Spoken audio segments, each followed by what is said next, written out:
Welcome to Through a Glass Darkly Radio. You're here on United Public Radio, and the theme song was Mark of the Doomslayer by Karl Casey at White Bat Audio. Definitely check out his YouTube channel. It's amazing. All right, I think I have like 4 comments since I started. And here we go. Just going through this. Hey, Benton. Good to see you, man. Yeah, it's royalty-free music that I pay for. Unfortunately, I have to pay for it, but fair enough. How you doing, Seer? Okay. A few quick items. I think I bit off more than I could chew on this one. It's like twice as long as what I normally have. So I can't, I'm not going to be chit-chatty too much because I'm just going to barrel through this thing because it's pretty comprehensive. So just a few quick announcements. If you are subscribed to this channel, thank you. However, please double check that YouTube has allowed you to remain subscribed and didn't decide to unsubscribe you for some inscrutable reason. It's been done before. I've had at least 2 subscribers who've had this issue. Just please check, please subscribe. If you're not subscribed, I'd appreciate the subscription. Please like and share and all that good stuff. Okay, so the other thing that I need to note, just for people who are just joining, I come up with the ideas, but for this radio show and this radio show only, I use AI to generate a script. Sometimes I deviate, sometimes I don't, but I just want to be transparent and informative for people who are out there so they know kind of what I did myself and what I had help with. Okay, so again, wanting to be fully transparent. Anyway, now is the time for me to get started, and we're going to dive into this rather comprehensive topic. Here we go. My name is Legion, for we are many. Welcome, listeners, to a journey through darkness. In this episode, we'll delve into the real and traditional accounts of demons, those malevolent beings that have stalked human fears and imaginations across cultures and centuries. From ancient scriptures to folk tales told by firelight, nearly every culture has warned of demons in one form or another.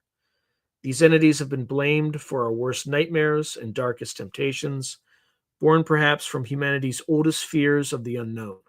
Tonight, we'll explore how demons are portrayed in major world religions, in the mythologies of many lands, and in literature both classic and modern. Along the way, we'll uncover common themes, temptation, punishment, chaos, forbidden knowledge that weaves these tales together. While the tone tonight will be serious and spooky, our aim is also to be enlightening. This will be a comprehensive tour, so get comfortable if you can, dim the lights if you dare, and imagine the shadows flickering around you. Perhaps you sense a presence just beyond the edge of the room, a watcher in the dark. Don't worry, it's only us here, exploring the rich lore of demons across cultures. Over the next 2 hours, we'll visit haunted deserts, stormy mountaintops, burning underworlds, and forbidden libraries.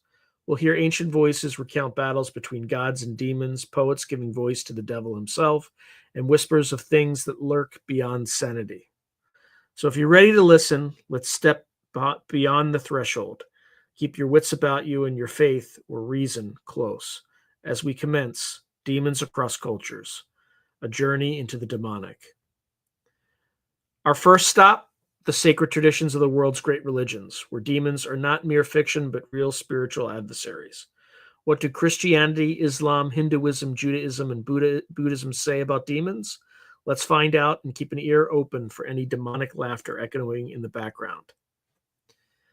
So, demons in major world religions. Let's start with Christianity.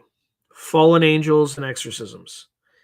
In Christianity, demons are typically seen as fallen angels, once heavenly beings who rebelled against God and were cast down with their leader, Satan.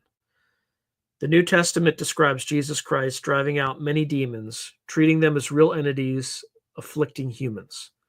One famous account is the Gerasene demoniac. I think they meant Gethsemane. The Gerasene demoniac, a man tormented by a multitude of demons who call themselves Legion, for we are many. Jesus cast them out into a herd of pigs, which then plunge off a cliff.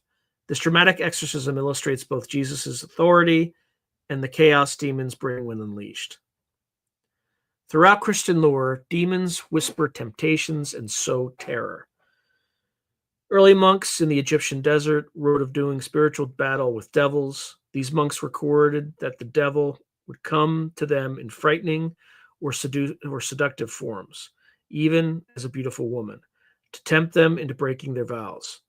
The Desert Father, St. Anthony, for example, was said to be harassed by horrific demonic apparitions during his solitude.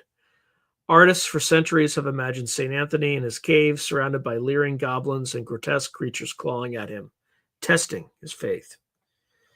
Christian demonology eventually catalogs hosts of demon names, many drawn from older pagan gods, turned devils.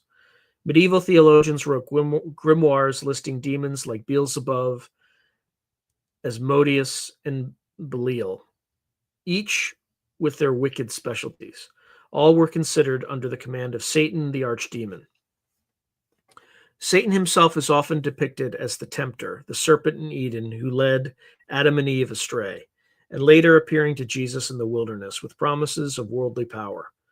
In Christian thought, demons seek to corrupt and possess humans, drawing souls away from God.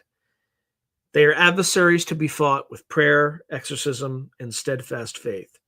As one source puts it, as lesser spirits doing the devil's work, demons have the duty of causing humans to have sinful thoughts and luring them into evil action. Yet, Christianity also offers hope. Through Christ and righteous living, believers hold that demons can be resisted and expelled. Exorcism rituals developed over time, from the Catholic rite of exorcism with its Latin commands to unclean spirits, to evangelical deliverance ministries today. The vivid reality of demons in Christian tradition has inspired some truly bone-chilling narratives. Just think of modern stories like The Exorcist, rooted in the idea of demonic possession, which draws directly from these ancient beliefs. Just a footnote, The Exorcist is the only movie that I've ever watched or seen that still scares me to this day. That's it. Horror movies don't scare me. That is the only one that still scares the you-know-what out of me. All right, let's move on to Islam. Jinn and the Whisperer. In Islam, belief in spirits is also integral, but the story has its own twists. Islam teaches the existence of jinn, invisible beings made of smokeless fire, distinct from humans made of clay and angels made of light. Jinn have free will, some are righteous, but others are wicked. The chief of the evil jinn is Iblis, also known as Shaitan or Satan. Islamic lore recounts that when God created Adam, he commanded all angels and jinn to bow to the first human. All obeyed except Iblis. Filled with pride, Iblis refused, proclaiming, "I am better than him. You created me from fire and him from clay." For this arrogance, Iblis was cast out of God's grace and became the devil in Islamic tradition. He and his legion of shaitan, devils, or what? Shayatin, I guess, devils, then dedicated themselves to tempting humans into error. The Quran describes how Iblis vowed to mislead humans from the straight path, and thus he is sometimes called Al-Waswas, the whisperer, who whispers evil suggestions into the hearts of people. Many Muslims take demonic influence quite seriously. Misfortunes or persisting evil thoughts must be attributed to jinn interference. Protective verses from the Quran, like the Nas and Falaq surahs, are recited to ward off these malignant whispers. There are also stories of possession by jinn, analogous to demonic possession in Christianity. and Islamic exorcisms, or Islamic exorcists, often learned imams using recitation of the Quran to expel them. Interestingly, not all jinn are demons in a moral sense. Some jinn are even said to have converted to Islam in Muhammad's time, becoming Muslim jinn. But generally, the shaitan is the archetypal evil jinn. In Islamic cosmology, the world is shared between humans and jinn, and the bad jinn thrive on impurity and chaos. Folktales across the Middle East feature cunning ifrits and ghouls, types of jinn who haunt ruins or graveyards and prey on humans. And much like Christian lands had grimoires, Muslim tradition has cautionary tales of sorcerers who strike bargains with jinn for magical powers, inevitably to their doom. At the core, Islam's demons teach the lesson of humility before God versus the sin of pride. The fall of Iblis is a dire warning. Arrogance and disobedience can make angels into devils. Yet those devils have no ultimate power over a faithful heart. They can tempt and whisper, but cannot force, which leaves the responsibility on each person to choose good over evil. Moving on to Hinduism. Asuras, Rakshasas, and demon slayers. Turning to Hinduism, we find an incredibly rich demonology interwoven with the fabric of myth and religion. In Hindu texts, the forces of good, the devas or gods, often battle with the forces of chaos and evil, the asuras, often translated as demons. These tales are vibrant and epic, full of multi-headed monsters, shape-shifting sorcerers, and fierce goddesses with weapons in every hand. One famous legend is the battle of goddess Durga against Mahishashura, the buffalo demon. Mahishashura was an Ashura king who, through a boon from the creator Brahma, could not be killed by any man or god. Empowered by this near invincibility, Mahishashura and his demon army conquered heaven and earth, throwing the cosmos into turmoil. In desperation, the gods combined their divine energies to manifest a savior, the warrior goddess Durga, radiant and terrifying, 10-armed and mounted on a lion. Durga engaged Mahishashura in a mighty conflict lasting 9 nights. The demon arrogantly scoffed that a mere woman could challenge him. But Durga was the incarnation of Shakti, cosmic power. Mahishashura charged as a ferocious buffalo, then shifted forms. One moment a lion, then an elephant, then a giant man as he fought. Unperturbed, Durga met each form with divine skill. Finally, she leapt onto the buffalo demon's back and drove her trident through his heart, then beheaded him with a swift stroke of her sword. The demon's death thunderingly restored balance to the universe. Even today, the triumph of good over evil is celebrated annually in India during Navaratri, with the 10th day, Dussehra, marking Durga's victory over Mahishashura.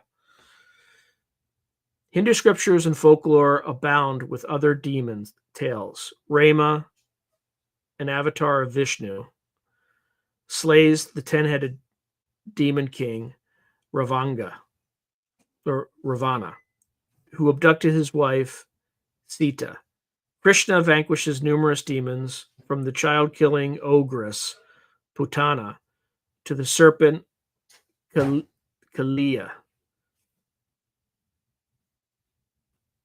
The Mahabharata speaks of Rakshasas, man-eating night demons, such as Bakasura, who was defeated by the strong Pandava hero Bhima in a fierce wrestling match. Bhima famously broke the demon's back over his knee.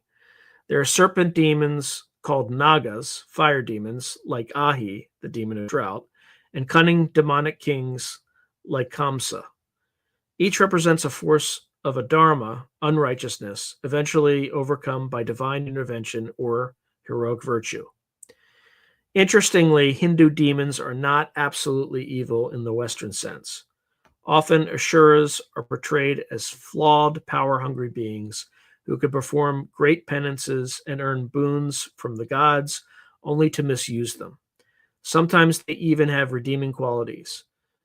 Mahishasura, for instance, in some retellings was a devout worshiper just of the wrong boon. The cosmic dynamic in Hindu thought is a balance. Too much unchecked power leads to tyranny, so periodically the divine must step in to recalibrate. Demons are cosmic anti-heroes in a sense. They challenge the gods and through their defeat reinforce the moral order, or dharma. To the devout Hindu, these stories also carry a metaphorical layer. The demons symbolize the vices and ego within oneself, and the gods symbolize virtue. The war between gods and demons is not just out there in mythic space, but within every human heart.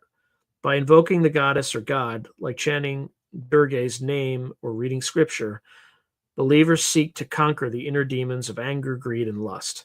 But as the colorful stories remind us, those demons don't go down without an epic fight. All right, now moving to Judaism, malevolent spirits and folklore. In Jewish tradition, explicit talk of demons is less central than in Christianity or Hinduism, but they certainly exist in folklore and some religious texts. Early Judaism, as reflected in the Hebrew Bible, rarely names demonic entities, but later writings and folk beliefs fill in a shadow world of spirits called shadim or mazakim, harmers. Many of these ideas developed during the Jewish exile in Babylon and later, picking up influences from Mesopotamian and Persian demonology. One well-known figure is Lilith. In Jewish folklore, Lilith is a female demon, often described as Adam's first wife, who rebelled against him and God. Expelled from Eden, she became a night demoness, dangerous especially to infants and women in childbirth. In fact, Lilith's origins trace back to Mesopotamian Lilitu demons, female night spirits. She was envisioned with long hair, wings, and bird-like feet, lurking in desolate places. Even into the Middle Ages, Jewish mothers hung amulets on cribs inscribed, quote, "Protect this child from Lilith," end quote, reflecting a living fear of this mythic baby snatcher. Another prominent demon in Jewish legend is Asmodee, better known by the Greek form of his name, Asmodeus. Asmodeus is called the king of the demons. In the book of Tobit, part of the biblical Apocrypha, Asmodeus murders 7 consecutive bridegrooms of a woman named Sarah out of lustful jealousy, until the hero Tobias, guided by the angel Raphael, manages to drive the demon away with a smoking fish heart. There's a bit of ancient exorcistic medicine. Asmodeus also appears in the Talmud, notably in legends about King Solomon. One tale relates that Solomon summoned and captured Asmodeus, forcing this demon king to labor in building the Temple of Jerusalem. The wise king bound Asmodeus in chains and set him to work molding clay and hauling water for the holy temple, a startling image of a demon put to holy use. Of course, Asmodeus eventually plots revenge, according to folklore, momentarily tricking Solomon and flinging him far away. But that's a tale for another time. Beyond named figures, Jewish folk belief peopled the night with numerous spirits. Debooks, malicious possessing spirits of the dead. Mazakim, causing accidents. And Ruach Raya, evil spirit, that could trouble a person if basic religious rituals like washing hands in the morning were neglected. Yet Judaism always balanced these fears with faith in God's protection. Traditional prayers like Birkat HaMapil before sleep ask God to keep away evil spirits from one's rest. Protective amulets and incantations were used much as in other cultures, An interesting find from the 6th century are Aramaic incantation bowls, inscribed with spiraling text to trap and ward off demons, often calling on Jewish patriarchs or divine names for aid. In summary, while Judaism doesn't have a systematic demonology in its canonical theology, the folkloric imagination certainly embraced the idea of evil spirits. Demons here often serve as personifications of sin and misfortune. They are not dualistic, independent powers. In Jewish belief, even Satan and demons are ultimately under God's control. But they are a colorful part of the moral landscape, warnings of the dangers that lurk if one strays from the path of Torah. As the old Yiddish saying goes, speak of the angel of death, and you hear the rustle of his wings, a caution that sometimes it's best not to go looking for demons. Now, moving on to Buddhism, Mara and the tempters. In Buddhism, the concept of an ultimate evil being like Satan is absent. But there are certainly demons and tempters that play critical roles, especially in the story of Gautama Buddha himself. The most infamous is Mara, or Mayra, whose very name means destruction or bringing death. Mayra is sometimes called a Devaputra, a godling, or an Ashura, but essentially he personifies temptation, sin, and death. Everything that binds sentient beings to the cycle of rebirth. According to Buddhist tradition, on the very night the young prince Siddhartha sat under the Bodhi tree, striving for enlightenment, Mayra, the evil one, attacked. Sensing that Siddhartha was on the verge of escaping Mayra's realm of desire and suffering, Mayra mustered all his demonic forces to prevent this awakening. He assailed the meditator with armies of demons, hurling flaming rocks and shooting arrows. He summoned hurricane winds and driving rains. He even sent his 3 daughters, tantalizingly beautiful, to dance seductively, hoping to arouse lust in Siddhartha's heart. It was the archetypical trial of spiritual fortitude. Amid the onslaught, Siddhartha sat serene. He transformed the oncoming weapons into harmless flower petals through his concentration. He remained unmoved by desire or fear. At last, Mayra himself appeared before Siddhartha, questioning his right to attain enlightenment. In a powerful moment, Siddhartha touched the earth with his hand and called the earth goddess, to witness his countless past good deeds. The earth roared in response, acknowledging his merit. And Mayra was defeated. As dawn broke, Siddhartha became Buddha, the awakened one, and Mayra slunk away, knowing not what to do, as one text puts it. This temptation of the Buddha by Mayra is often compared to the temptation of Christ by Satan in the desert. Both represent the final spiritual test. In Buddhist art, Mayra is depicted as a fearsome demonic king, often with multiple arms and riding an elephant, or as a dark figure lurking with an evil grin. Yet importantly, in Buddhism, Mayra is not an all-powerful evil entity, but rather a personification of our own inner demons, greed, hatred, and delusion. Buddhists are also taught that Mayra's forces are really internal. It's our attachments and ego that create these demons. Beyond Mayra, Buddhism, especially folk and tantric Buddhism, recognizes many other supernatural creatures. Yakshas and Rakshasas, or Rakshasas, borrowed from the Hindu lore, as nature spirits or flesh-eating demons. Pretas, or hungry ghosts, tormented beings of insatiable hunger, and a variety of hell guardians. In Tibetan Buddhism, one finds terrifying, wrathful deities like Mahakala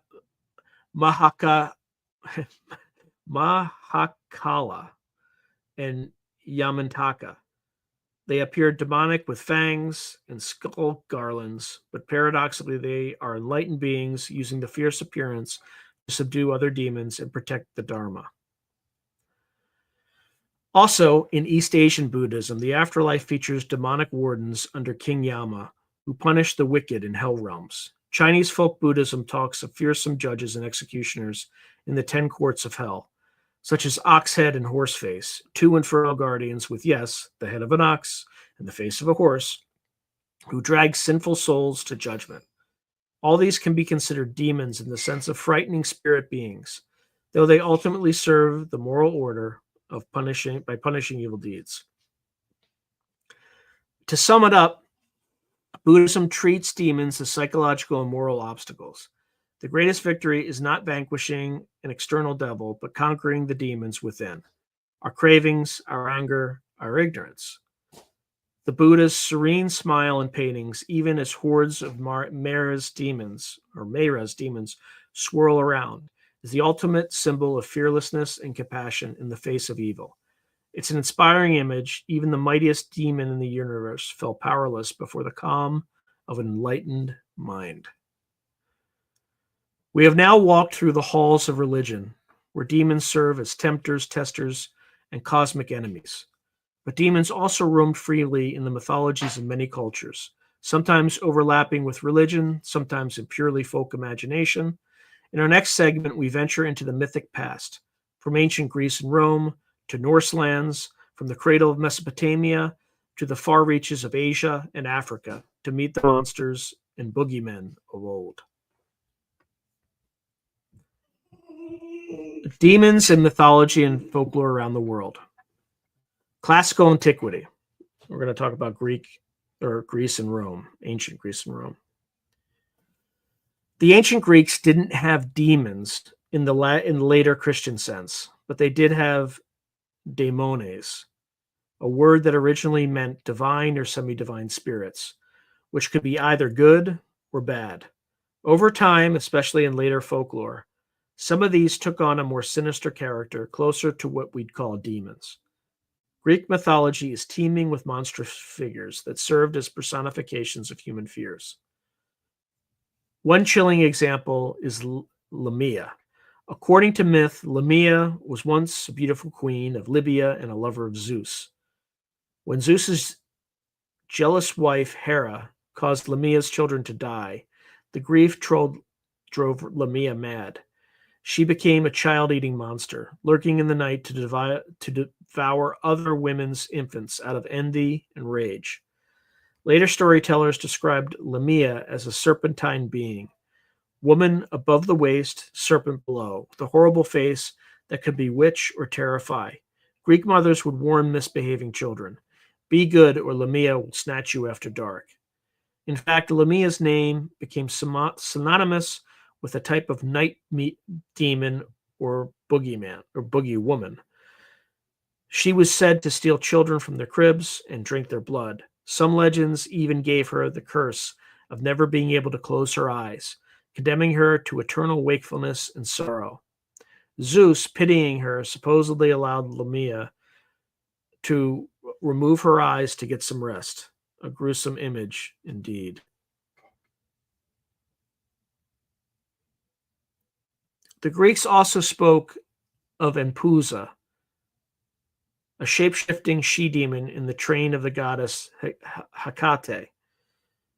Empusa would appear at night as a beautiful maiden to seduce young men, only to reveal her true form. An iron-toothed demon with one brass leg and one donkey leg, and then devour her victims.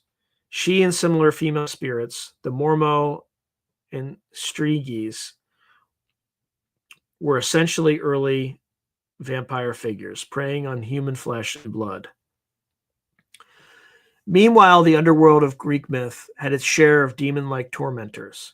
The Furies, Erinyes, were avenging spirits that punished murderers, often depicted as grotesque women with serpents for hair and blood dripping from their eyes. Although called Eumenides, kindly ones, euphemistically, they were anything but kind to the guilty, hounding them to madness. The concept of the evil eye also existed, not a demon per se, but the idea that envy or curses could project a malign spirit that causes harm. Greeks wore amulets with eye symbol or the Gorgon's head to ward off these malevolent influences.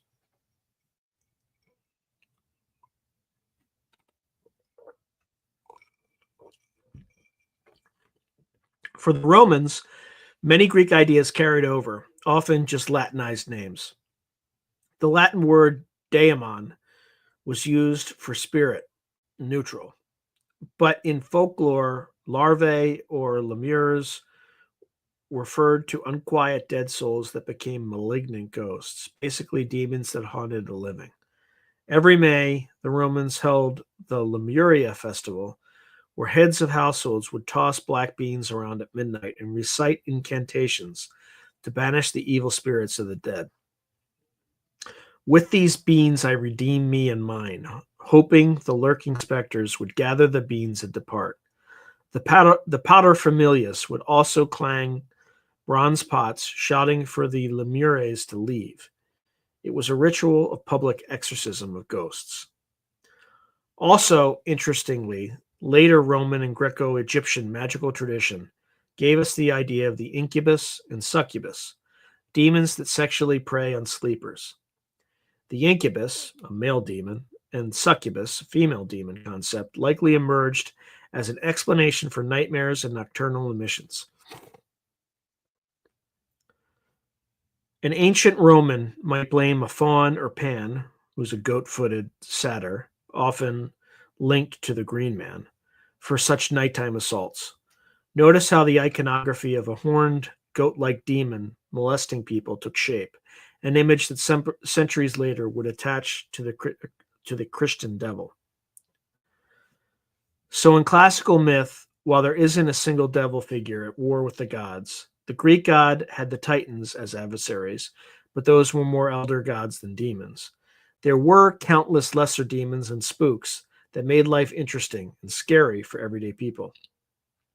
From the Striga, witch demon who sucks blood, to the Gelio, another child-killing spirit mentioned in later Greek folklore, these beings were blamed for disease, bad luck, or mysterious tragedies. And they set the stage in Western tradition and imagination for what demons are supposed to look and act like: mischievous, animal-featured, lustful, and cruel. Now moving on to Norse and Germanic folklore, nightmares and trolls. In the cold, rugged world of Norse and Germanic mythology, the line between gods, giants, and monsters was blurry. The Norse did not have a developed concept of devils, as in Christianity, but they feared plenty of malevolent creatures. Perhaps the most insidious and everyday belief was the mare, or mara, from which we get the very word nightmare. Picture this. It's night in a Viking Age village. A sleeper feels a crushing weight on their chest. They jolt awake, paralyzed, sensing a presence sitting on them in the dark, a horrid mare demon, bringing them night terrors. The mare was believed to be a female spirit or goblin that creeps into houses at night. She sits on people as they sleep, riding them and giving them bad dreams. One description from later folklore says a mare will tangle your hair as you sleep. Ever heard of witches' knots or elf locks in hair? And ride your horse into a lather by morning. The word nightmare literally comes from this demon, a night mara. As one source describes, a nightmare was a very specific type of frightening nocturnal visitor, a spirit or demon that would sit on a person's chest and suffocate them. This belief in chest-sitting demons causing sleep paralysis was not unique to Norse lands. Similar myths of a hag or demon on the chest exist in many cultures, but mare is the Germanic contribution to this lexicon of demons. The Norse also told of trolls and giants, Jotun, which, while not called demons, filled a similar niche of chaotic, often evil beings opposing the gods or harming humans. Fire giants led by Surt awaited the day of Ragnarok to burn the world. The monstrous wolf Fenrir and the world serpent Jormungandr were harbingers of destruction. You could call them demonic forces in the apocalypse to come. In everyday life, Scandinavian folklore warned of Noken, water demons that lured people to drown in lakes, and Malingen, restless ghosts of unbaptized children that would jump on a traveler's back and demand to be carried to consecrated ground, growing heavier and heavier until the person was crushed. The Norse mare wasn't the only such spirit. Old Anglo-Saxon charms speak of elfsiden, elf sickness, caused by malevolent elf shooting invisible arrows. These elves in the oldest layer weren't the regal Tolkien kind, but often unseen demon-like beings causing illness. The Anglo-Saxons and Norse tried to cure elf-shot by reciting spells and using herbs.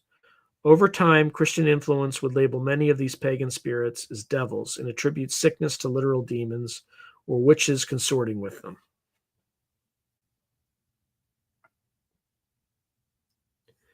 In medieval Scandinavia, one specific demon was the Mara, yes, same word as mare, who could also appear as a Mara cat or Mara dog and suffocate sleepers. And the Old Norse word troll originally just meant a malignant entity or demon, not just the big dumb giants under bridges we think of today. A troll could be an ill-intentioned ghost, a witch, or a mischievous hidden person. One famous Icelandic saga tells of a sorcerer who sends to bury a kind of demon helper made from a dead man's rib and stolen communion wine to steal milk and butter for her. Definitely a demonic familiar in that context. To ward off these beings, the Norse and Germanic folk used runes and iron. Iron was believed to repel fairies and trolls. Just imagine a Viking carving protective runes on their door or placing an iron blade under their baby's cradle, hoping to keep the wandering demons at bay during the long winter nights when the boundaries between this world and the other may thin. Every culture had its version of the boogeyman. For the Norse, it was the mare pressing on your chest or the troll lurking in the forest mist. And even though their gods were hardly warriors like Thor and Odin, those gods themselves were fated to fall to monstrous beings in the end times. It's as if the Norse understood that chaos and darkness, the demonic forces, can be held off for a time, but never completely vanquished. A sober thought as we move on to one of the earliest cradles of demonic belief, Mesopotamia. Mesopotamia, the origin of demonology. If we were to pin a birthplace for organized demonology, Mesopotamia would be a strong candidate. In the lands of Sumer, Babylon, and Assyria, modern-day Iraq and surroundings, we find many of the oldest names of demons and complex rituals to appease or expel them. These ancient cultures left behind demon statues, amulets, and tablets of incantations that reveal a vivid picture of how they viewed evil spirits. One of the most famous Mesopotamian demons is Pazuzu, whom you might recognize as the statue featured in the Exorcist film. Pazuzu was the Assyro-Babylonian demon king of the winds, often depicted with a fearsome mismatch of features. A lion or dog-like face, horns, eagle wings, a scorpion's tail, and talons for feet. A truly monstrous appearance. Intriguingly, Pazuzu was considered both harmful and helpful. As a demon of the hot desert wind, he could bring famine and locusts, but people also invoked Pazuzu to ward off other demons, especially the deadly Lamashtu. Lamashtu was a female demon or demon goddess who menaced pregnant women and infants, causing miscarriages or infant mortality, essentially a Lilith-type figure in Babylonian lore. Pregnant women would wear Pazuzu amulets around their neck, believing that Pazuzu's image would scare away Lamashtu and protect their child. It's a fascinating dynamic, using one demon against another, a kind of fight fire with fire approach. One amulet even shows Pazuzu's dog-like face on one side and Lamashtu being vanquished on the other. Mesopotamian texts list many classes of demons. The Atuku, the Shedu, some good, some evil spirits. The Rabasu, lurkers that attack people from dark corners. And the Galu, underworld demons that drag victims to hell. There were the 7 evil demons, described in incantations as stormy wind demons born in the mountains of sunset who have no mercy, hear no prayers. The Mesopotamians truly feared demons as causes of disease and misfortune. One old Sumerian incantation implores, "O demon, get out of the body of this man. Go back to the desert, to the steppe. Leave the house you have possessed." It's essentially an exorcism formula from 4,000 years ago. Another notorious figure is Lilitu, the forerunner of the Jewish Lilith we discussed. In Babylonian demonology, Lilitu and Ardat Lili were types of female night demons that preyed especially on pregnant women and babies. Small clay plaques from Babylon depict a winged, taloned goddess-like figure, which some think is Lilitu, flanked by owls, fitting since owls screech in the night was linked to these demons. The Babylonians and Assyrians have professional exorcists called Esipu and Mashmashu, who would perform elaborate rituals to banish demons. They might burn ingredients with strong smells, sulfur, snakeskins to smoke out the demon, or recite long series of divine names to call higher powers aid. Often they would appeal to Ea, Enki, a god of wisdom, or Marduk, to chase away the evil spirit. To give a sense of a Mesopotamian demon incantation, here's a translated expert from an Assyrian exorcism delivered in a rhythmic chant. Demon who smothers the helpless, demon who prowls the rooftop, be gone. Spirit of ruin, work of the wicked sorcerer, be gone. Whether you are ghost of the dead, or evil god, or evil demon, or evil devil, be gone. By heaven and earth, I adjure you, leave this body and never return. The fact that sounds quite at home in a movie about exorcism shows how deep the continuity of demonology runs from ancient Mesopotamia to modern times. The imagery of a demon perching on rooftops or pressing on a victim's chest at night. We've heard that in many forms. Now, the mayor, for instance, truly the Mesopotamians seeded much of the demonological concepts that spread through the Near East into Jewish and Christian traditions.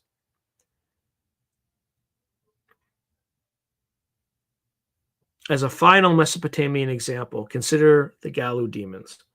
When the goddess Inanna Ishtar ventured into the underworld in a famous Sumerian myth, she was killed and hung on a hook. Upon her eventual revival, a band of Galu demons were sent with her to drag back a replacement soul. These Galu later seize her lover, Dumuzi, to take him below. They are depicted as relentless, angry demons who know no food, know no drink, eat no offerings, and accept no gifts. It's a frightful image of demonic henchmen enforcing the rules of death. In summary, Mesopotamian culture lived intimately with the idea of demons. They crafted them to art, wore their images as protection, and wrote some of humanity's first demon manuals. If the priests of Babylon could visit a modern horror film, they might nod in recognition at the rites and the concept of fighting an unseen, invasive evil.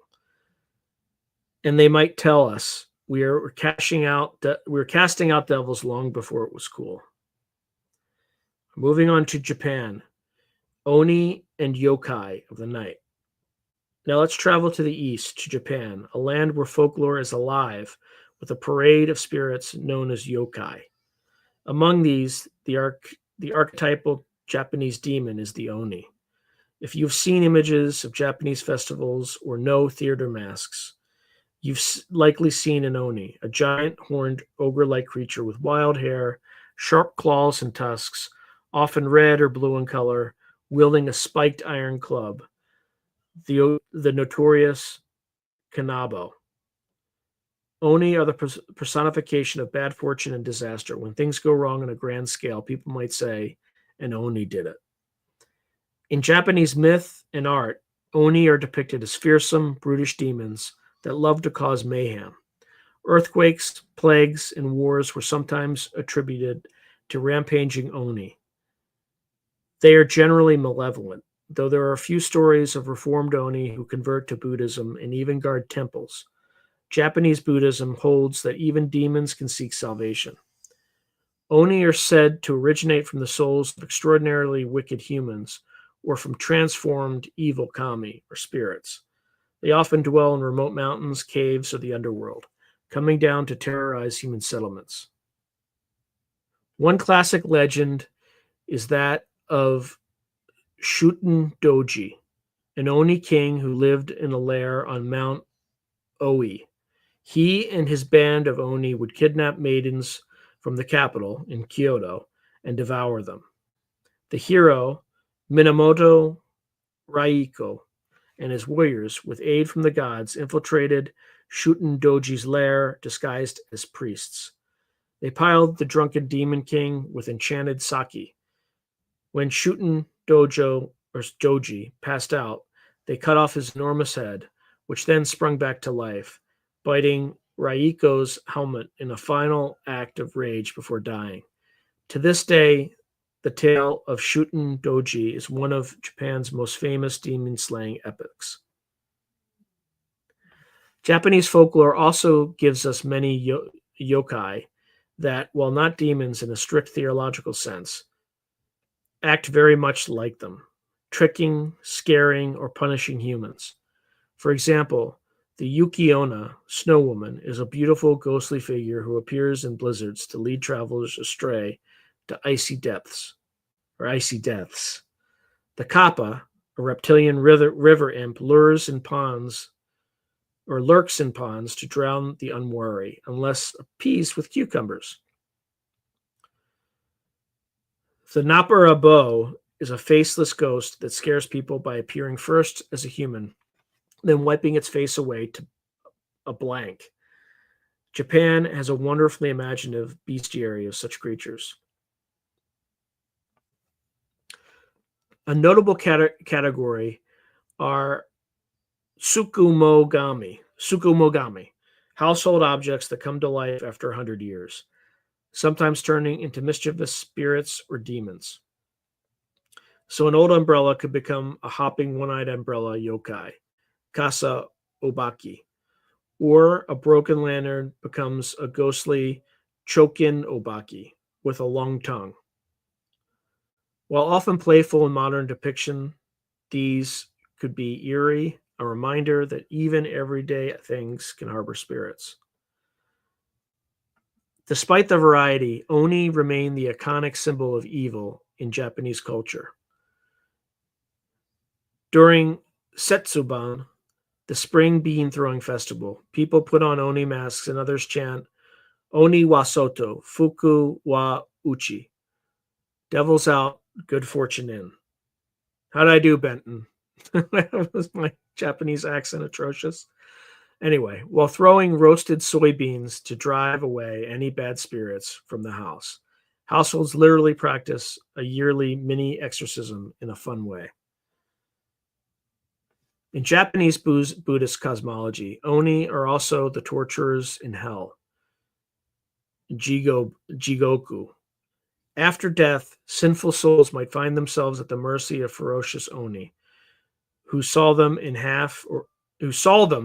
like Saul, in half, or boil them in cauldrons under the direction of King Enma or Yama. Walk through any Japanese hell scroll painting or visit the hell section of a Buddhist temple, and you'll see vivid depictions of these horned demons gleefully carrying out divine punishments. Yet, leave it to Japanese storytelling to humanize even demons. Modern anime and manga sometimes portray oni with a heart or cast them as outsiders misunderstood by society. The boundaries in Japan between demon, ghost, and god can be thin. Some oni are even enshrined as protective deities. One folk hero, Momotaro, befriended an oni in some versions after defeating them. This reflects Shinto's inclusive view of the spirit world. It's not strict good versus evil, but a spectrum of beings who can be negotiated with or transformed. Still, if you wander into a dark forest in Japan and hear a low growl and the snapping of a tree branch, you'd be forgotten for imagining an Oni's glowing eyes upon you. Best to back away slowly and carry a few soybeans just in case. China, Yeogwa, and the demon bestiary. In Chinese folklore and mythology, there is an expansive array of monsters and demons, generally called Yaogwei or Magui. It's Magui. Much like Japan's yokai, in fact, the word is the same, characters pronounced differently. Chinese Yaogwei are supernatural creatures that often straddle the line between demon, animal spirit, and ghost. Some are evil, some just mischievous, or even benevolent. But the ones that capture the popular imagination are usually the demon king types, causing havoc in legends. Perhaps the most famous depictions of demons in Chinese literature come from the classic novel Journey to the West, the 16th century. In it, the monk Xuanzang travels to India to fetch scriptures protected by the Monkey King. Sun Wukong and comrades, and along the way they battle a new Yaogwei almost every chapter. There's the white bone demon, the bull demon king, spider demons, scorpion demons, you name it. These Yaogwei are often animal spirits who have gained magical powers by cultivating Taoist practices and turned man-eating or human harassing out of greed for immortality or other desires. For example, the seductive fox spirits, Huli Jing, are well-known type, nine-tailed fox demons that take the form of lovely women to seduce and steal the life essence of men. One such fox demon famously corrupts the last Shang dynasty king in the novel Investiture of the Gods, leading to his downfall, showing how demons in Chinese lore often symbolize moral decay in leaders or chaos in times of bad governance. A hallmark of Chinese demon lore is shape-shifting. It is said that anything, animal, plant, or even inanimate object that absorbs enough qi or life energy can become sentient and take human form. So you have stories of snake spirits, tree spirits, even a 2,000-year-old carrot that becomes a demon in one tale. Many of these entities start as amoral, but become dangerous if they develop a taste for human prey or if angered. The term Yao in Yaogwei implies strangeness and otherworldliness, and indeed they cause all sorts of weird, eerie phenomena. One text notes confusion, bizarre disease, eerie sights and sounds. When such occur, the saying goes, there must be a Yao, demon, at work. Despite yet many Yaogwei being tricksters or predators, they're not always portrayed as pure evil. Some can be reasoned with or even reformed. Chinese Buddhism and Taoism both have traditions of converting demons to the path of virtue. A great example, Zhang Kui, the demon queller.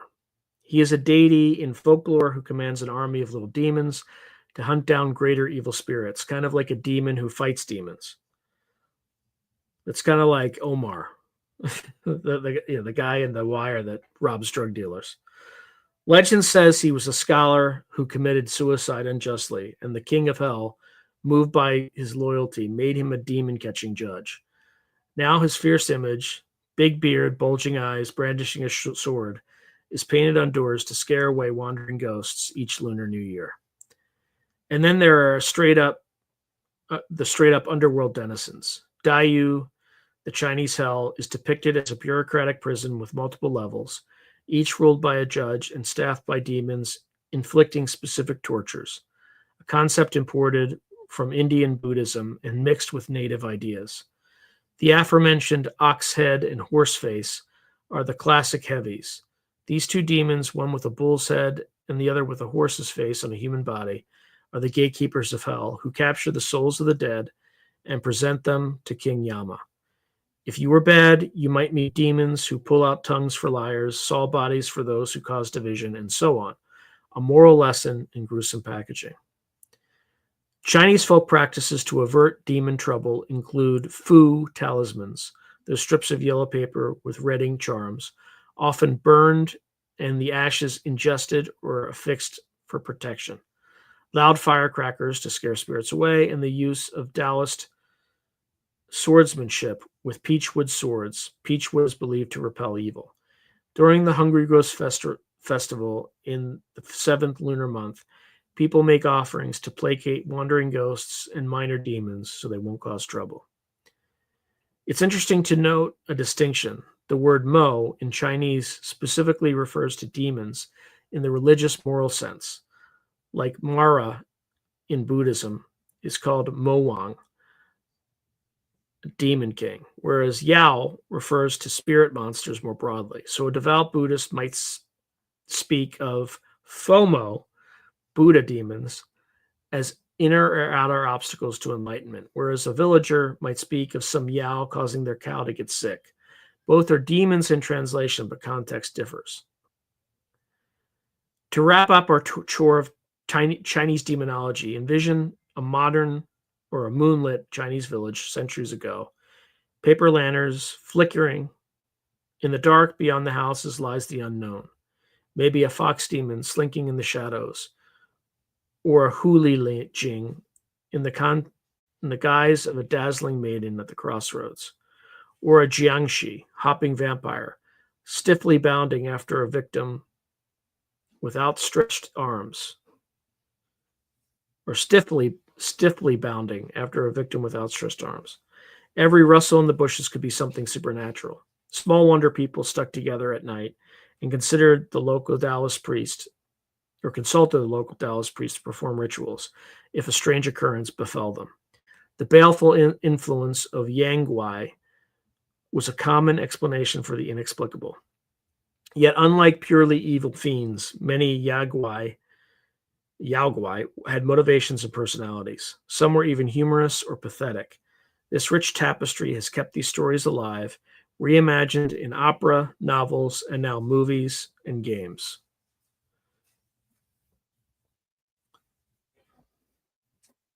African traditions, tricksters, and the two-faced demon. Our final mythological stop is the vast and diverse continent of Africa, where thousands of cultures each have their own spirit lore. It's hard to generalize across Africa, but one common thread is the presence of spirits and sorcery in everyday belief. In many African traditions, the line between a spirit and a demon can be blurry. Often depends on context or intent. There are ancestral spirits, nature spirits, and yes, malignant witch spirits and devouring monsters that we can class as demons. For example, in the folklore of the Ashanti people of West Africa, there is the Asan Bosam, or Sasa Bansam, a vampiric forest monster said to hang from trees, with iron hooks for feet. It snatches unwary hunters.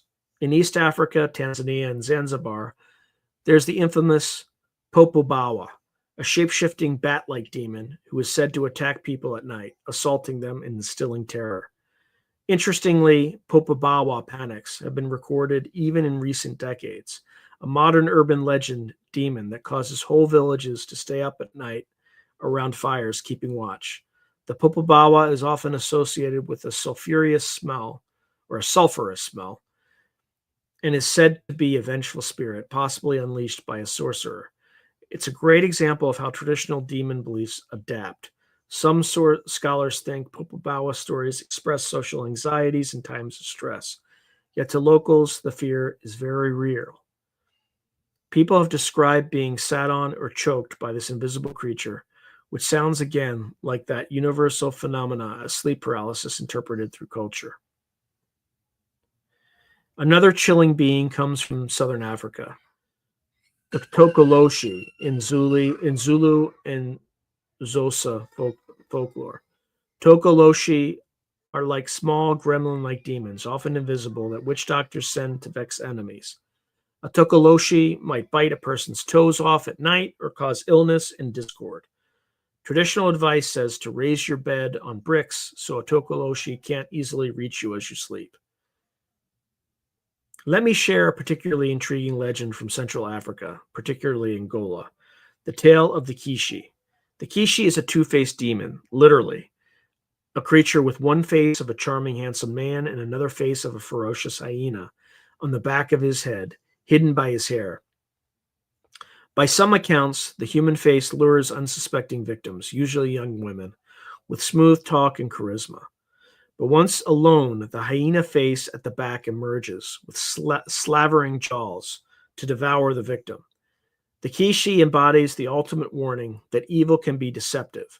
What looks beautiful and trustworthy may hide monstrous intent. In the Angolan stories, if a Kishi marries a woman, she's doomed. He will eventually show his true nature, eat her, and carry any offspring to raise as more demons. Only fire or powerful magic can ward him off, they say. African mythologies also often feature powerful trickster figures like Eshu, Yoruba, or Legba, Fawn, sometimes labeled as devils by outsiders, but really they are morally ambiguous deities of chance and change, not evil per se. However, there are purely malign entities too. For instance, in Ethiopian Christian tradition, one of Africa's oldest Christian cultures, there are many Debuk-like demons and Zar spirits that possess people, requiring exorcism by priests. The Ethiopian church has exorcism rituals similar to those in Catholicism, and there's a strong belief in evil eye and evil spirits, causing disease and misfortune unless counteracted by holy wards or charms. In some African tales, witchcraft and demons go hand in hand. Witches, humans with occult power, might send flying demons or curses at people. Communities might hold ceremonies to rid an area of such malevolent forces. The line between a demon and a cursed ghost can be thin.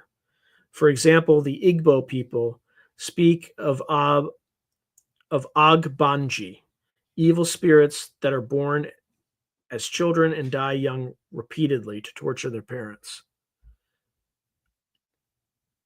Chinua Achabe's Things Fall Apart famously mentions this. While often explained as the spirit of a child, an Agbanji can be seen as a demonic agent of misfortune that must be dealt with by finding its hidden life token, Iyiuwa, and destroying it. It's worth noting Africa's demon lore is incredibly diverse. Each ethnic group has its own names and nuances, but whether it's the Impundulu, lightning bird vampire of the Xhosa, the Capri, tree demon of the Maghreb, though Capri is more Filipino actually, or the Arabic-influenced jinn beliefs in the Sahai, or the Sahel, there's a rich tapestry linking misfortunes to spiritual causes. These serve to enforce moral norms. Don't go alone with a stranger. He could be a Kishi. Don't neglect offerings to ancestors, or a restless spirit might turn demonic. Respect taboos or attract a curse. Perhaps one lesson from African folklore or demon folklore is the emphasis on community and tradition as protection. People often rely on community rituals, whether it's a village exorcism, dance, or a protective amulet from an elder. The demon is not just an individual's problem, but the community's. Thus, they face it together.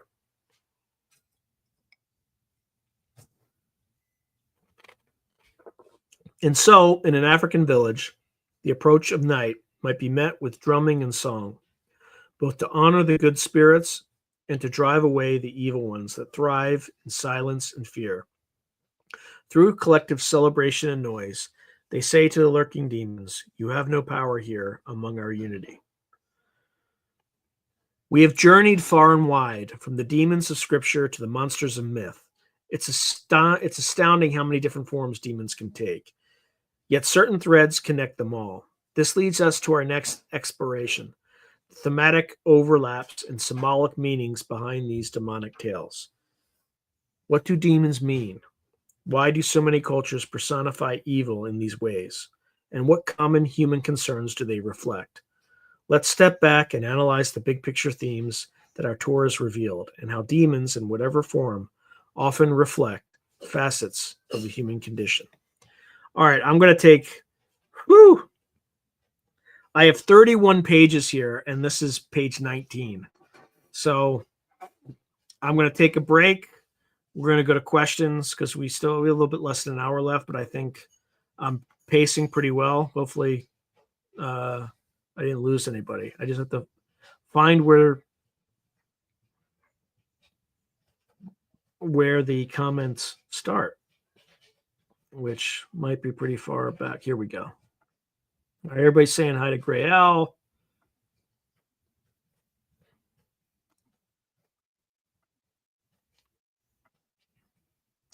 All right, I am just going through as rapidly as possible because, again, I still have like 12 pages of material to read. Hey, Timepiece Adventures, good to see you, man. Yes, Vet Girl 84 is asking, Sean, did you also see The Exorcist of Emily Rose? Yes, that's a good one too. Yeah, I guess you're talking about my abject fear of the Exorcist movie. Timepiece Adventures is saying I have the same thoughts regarding that movie, Sean. Oh, no. Benton's going to correct you. So the real deal is running. Sean, you healed my back with that video on Wednesday. Thank you. I didn't heal you. And I think Benton would say that he didn't heal you. He just said a chant to kind of purify you. And then it just invoked what he calls, or what Shinto calls, the kami, which are kind of spirits, nature spirits and stuff like that. They purified you is the theory, right? Again, what I don't know, if I don't see it, I don't know, but that's the theory behind it. And Benton can feel free to chime in, because I think I saw him earlier on the stream, if I'm wrong. Oh yeah, you could hear her. Ugh. Yeah, it was annoying. I think she slipped one groan in before she went away. Hey, Benton. Yeah, I hope I got that right. I mean, I won't see your response to my response, but Benton Ryer is just saying you're welcome. Hey, how you doing, Arizona Raven?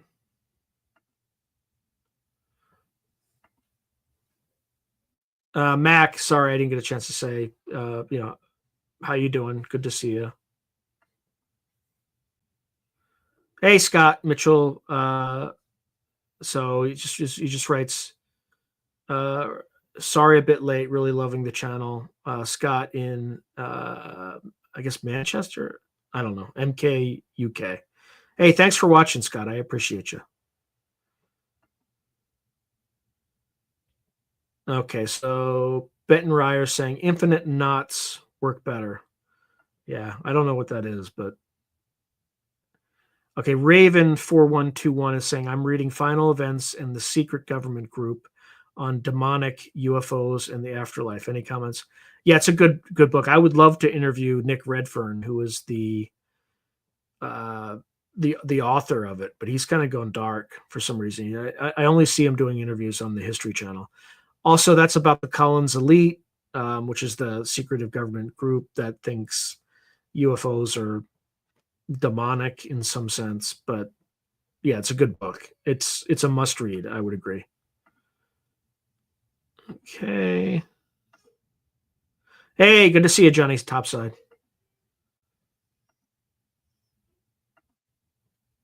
Okay, Benton Ryer is saying in China, people call women, or people who want more and more gifts, hungry ghost. Hey, Jason H. Hey, Kason Lee. Hey, all the people from UPN is here.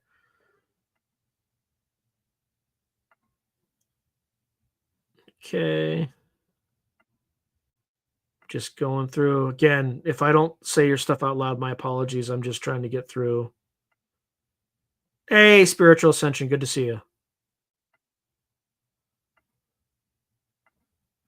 Hey, Kaysen, how did my interview with Michelle Descagna's work go? What'd you think? I know you were on that one, and you can find that on the UPN channel as well.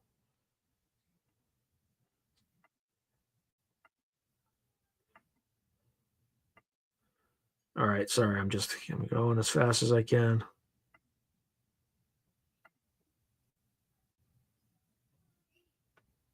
Interesting. The boo-boos were made in Pazuzu's image, is what Spiritual Ascension said. Okay. All right, Kason Lee is saying, I'm so happy that you guys are here. Vet Girl, Z-Sun.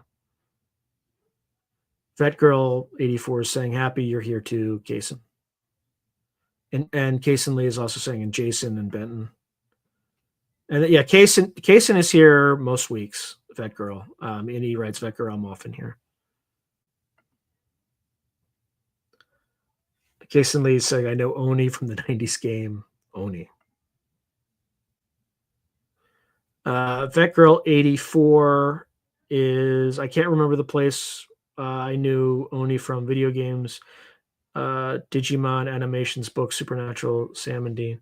I can remember where I heard them before. The name of the book is now politically incorrect, but it was from a manual in the original Dungeons and Dragons called Oriental Adventures. So, and it was just all about East Asian characters and monsters and stuff like that.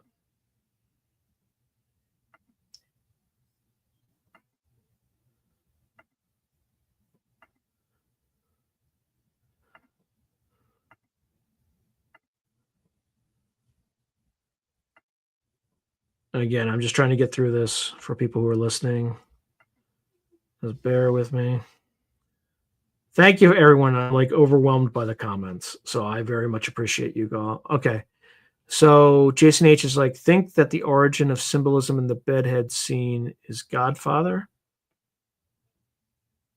Oh, that is the origin of the bed. Yeah, there's probably something to that. At 420.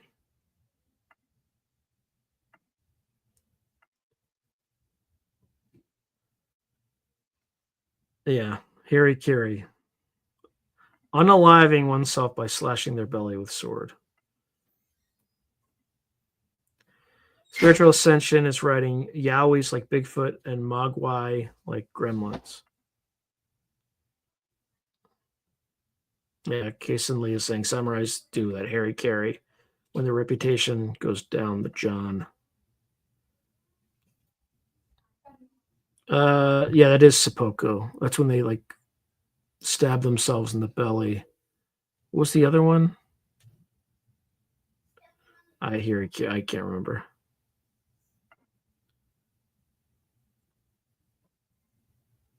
Okay, Fast Mama Gemma saying any demonic sounds you can make between paragraphs.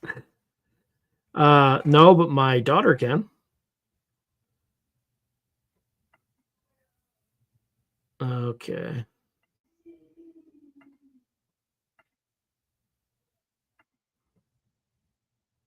Hey, Malhal, thank you very much.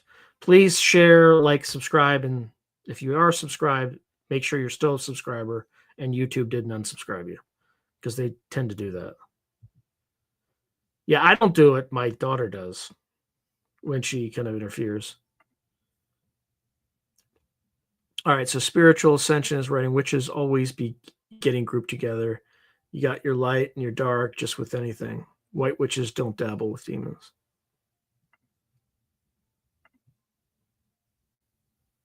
Oh, do you actually hear music in the background? I hope not. Hey, Pavlos, thank you. So he says you're crushing it. All right. Oh my God, Sean, you were really scratching my itches. Just love it so much. All right. I don't know what that means, but it sounds like it's good. So Vet Girl 84 saying, yeah, Sean and Michelle. Yeah, Michelle interviewed me on her show. Thank you, Kason. I appreciate that.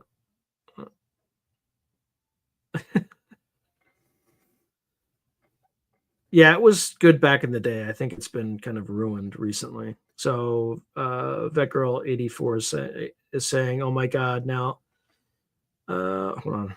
I'm now going to have to study D&D too. The boys didn't want to let me play. Yeah, I don't want to hear Kiri. Okay, I think some keyboards come with sounds. All right, good. There's like slight music in the background, and I hope to God it doesn't reach it to the stream because there could be some copyright issues. Yeah, it might be Harry Carey and Seppuku are the same. I don't know. All right. All right. I think I am all caught up. So once more under the breach. Let me just take a swift drink because I still have a lot to get through. All right, here we go. Demons in literature and art. Our exploration would be incomplete without looking at how demons have been depicted in literature. Some of the most enduring, spine tingling portraits of demonic figures come from the pens of poets, playwrights, and novelists. Through literature, demons often become complex characters, given voice and personality, sometimes even a twisted charm. Let's wander now through the library of dark classics and meet a few infamous literary demons. Mephistopheles, the devil's diplomat in Faust. Perhaps the most famous literary demon, aside from Satan himself, is Mephistopheles, who appeared in the legend of Faust. The Faust story, which originated in German folklore and was first published as a chapbook in the 16th century, tells of a scholar who, dissatisfied with mortal knowledge, summons a demon, who happens to be Mephistopheles, and makes a pact. His soul in exchange for unlimited knowledge and worldly pleasures. This legend was adapted by many, but Johann Wolfgang von Goethe's monumental play, Faust, published in two parts, 1808 and 1832, is the most celebrated version.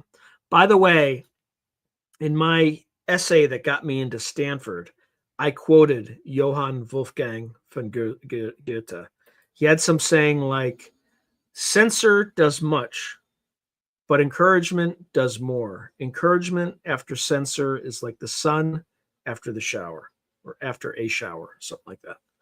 And it was good enough to get me into Stanford. So thank you, Goethe.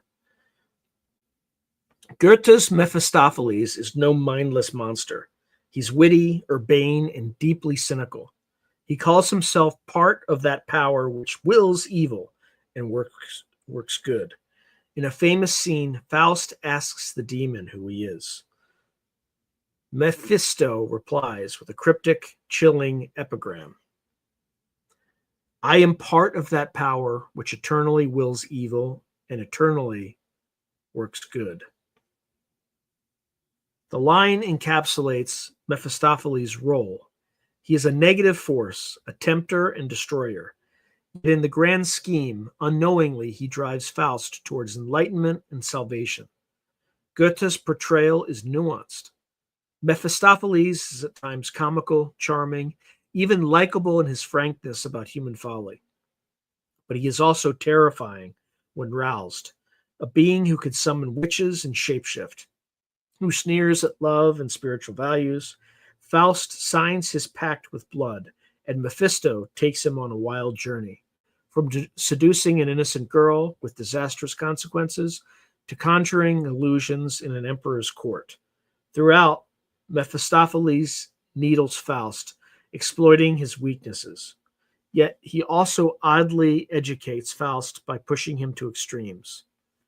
The idea of deal with the devil in literature largely comes from the Faust legend. and Mephistopheles set the template for the suave, contract-bearing demon, the ultimate trickster attorney for hell. In Goethe's version, Faust is ultimately saved from damnation by divine grace, much to Mephisto's annoyance, emphasizing a message that strives for knowledge and experience. Striving for knowledge and experience is redeemable, whereas cynical negation, Mephisto's forte, is barren. Another notable Faust adaptation was by Christopher Marlowe in the 16th century, Dr. Faustus. Marlowe's Mephistopheles is more anguished. When Faustus asks him how he's out of hell, the demon replies, "Why, this is hell, nor am I out of it." It's a poignant moment where the demon admits that carrying hell within is eternal torment. Literature often uses demons to explore themes of despair and damnation like this. Fun fact, the name Mephistopheles might derive from Greek Mephistophilos, meaning not loving the light. How apt for a demon who thrives in humanity's darkness of doubt.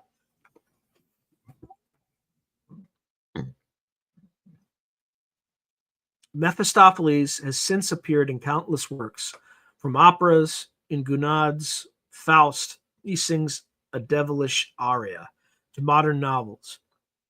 Whenever a story shows a slick deal broker offering a tempting contract, you can bet Mephisto's DNA is in that character. Then we move to Milton's Satan, the tragic antihero. Now from the subordinate demon to the Prince of Darkness himself, as imagined by John Milton. In Paradise Lost, 1667, Milton crafts an epic poem about Satan's rebellion against God and the subsequent fall of Adam and Eve. Milton's Satan is one of the most iconic figures in all of literature, so much so that the poet William Blake famously quipped that Milton was of the devil's party without knowing it, because Satan in Paradise Lost steals the show. Milton portrays Satan as a proud, charismatic, fallen angel. The once bright Lucifer now turned into a spiteful but strangely admirable leader in hell. After being cast out of heaven, Satan delivers rousing speeches to his fellow fallen angels, declaring that better to reign in hell than serve in heaven. That line has echoed through centuries as the ultimate statement of defiance. Milton gives Satan's motivations we can almost sympathize with. Resentment at tyranny, he frames God as a tyrant in his own mind, and the indomitable will to never submit. The mind is its own place, and in itself can make a heaven of hell, a hell of heaven, here at least. We shall be free, the Almighty hath not built. Here for his envy will not drive us hence. Here we may reign secure, better to reign in hell than serve in heaven. So that's straight from Paradise Lost. Those words come from Book 1 of Paradise Lost. You can almost hear the infernal audience of devils roaring in approval as Satan, crowned on a burning throne, rallies them with such declarations. Milton's Satan is heroic in scale. He literally journeys across the vast abyss of chaos, passing through primordial night to find the new world, Earth, where he will corrupt Adam and Eve as revenge against God. Along the way, he shows fear, doubt, even momentary remorse. He hesitates when he first sees the innocent beauty of Eden. These nuances make him relatable, a complex villain rather than a cardboard monster. By giving the devil depth, Milton inadvertently or intentionally, some argue, made evil alluring. This is the crux of the so-called satanic hero of romantic literature. Later writers like Byron, Shelley, and others would be influenced by Milton's rebel angel, seeing him as a symbol of resistance against unjust authority. In Paradise Lost, Satan famously says it is better to rule in hell, a sentiment that has been quoted in everything from heavy metal songs to political speeches as a slogan of fierce independence. But Milton also shows the degradation of Satan. As the poem progresses, Satan's bravado gives way to bitterness. In hell, he appears in grand form, but by the time he creeps into Eden, he sneaks in as a serpent, using lies and flattery to achieve his ends. When he returns to hell, victorious, he thinks after causing man's fall, he and his demons find themselves grotesquely transformed into snakes, hissing and biting at dust. It's a powerful image of evil consuming itself. Milton's depiction of the demonic hosts introduced many names of demons into common parlance. Beelzebub, Satan's second in command. Belial, Moloch, Mammon, all fallen angels who debate war versus guile in the infernal council. His hell is a vivid bureaucratic empire of sin, with Satan as an emperor on a burning lake. It influenced everything from Dante's earlier Inferno. Dante had a very different Satan, a frozen, beastly, three-faced, chewing on traitors, to modern fantasy's dark lords. In short, Milton humanized the demon, gave the devil not just horns and a tail, but a tragically prideful soul. The Romantic and Gothic writers ran with this. By the 19th century, you have poems like Byron's Lucifer or various Gothic novels where the devil can be seductive, even sympathetic in his rebellion. This is a major evolution from the purely fearsome, cackling devil of medieval morality plays. Other literary demons, from Dante to Lovecraft. While Milton's Satan looms large, let's not forget Dante Alighieri, whose Divine Comedy, especially Inferno, contributed enduring images to demons.